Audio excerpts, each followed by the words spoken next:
Hi there and welcome to another development update video. This week, amongst other things, I've been looking into navigation and the Mecanim animation system.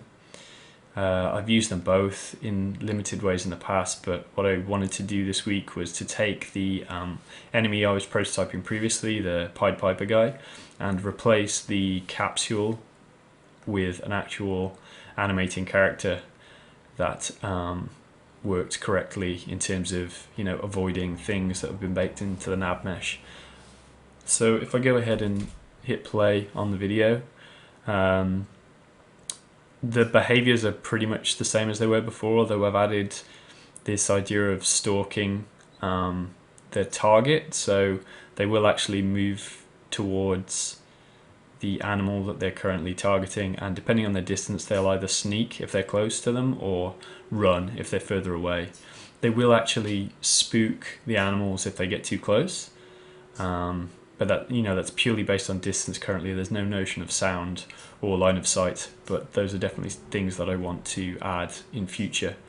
As before, when they hit an animal with one of their darts, they play a little tune, but they do actually pop into a flute playing pose. Is not an actual full animation yet. I just created a quick pose in Maya just to test adding different layers basically within the animator. So there's a couple of animations that purely play on the upper half of the body so that I can blend between different states.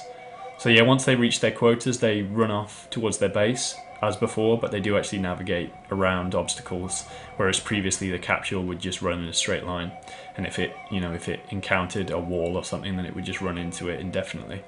Yeah,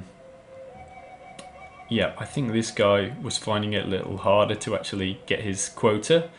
I need to play around with, on the one hand, how long the kind of distance that they are from the target before they start running again, and also the idea of changing targets more quickly. At the moment it's just a couple of different phases.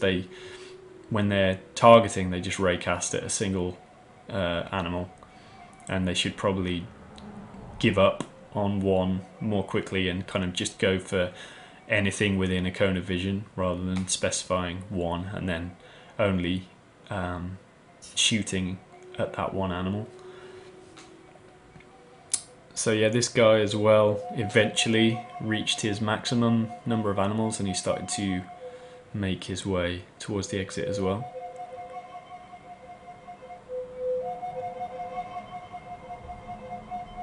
I need to replace these glowing red rectangles obviously. I'm thinking that I'll make the darts a lot smaller obviously, but also add some kind of effects to them as well, so that there'll be a trail when they're flying through the air, so you'll still be able to see them. And then when they land as well, where they actually hit the animals, there'll be some kind of like smoky or magical looking effects coming off it so that you can actually see it if you're close enough. Anyway, there they go, back off to their base, having stolen your animals. Alright, thanks very much for watching.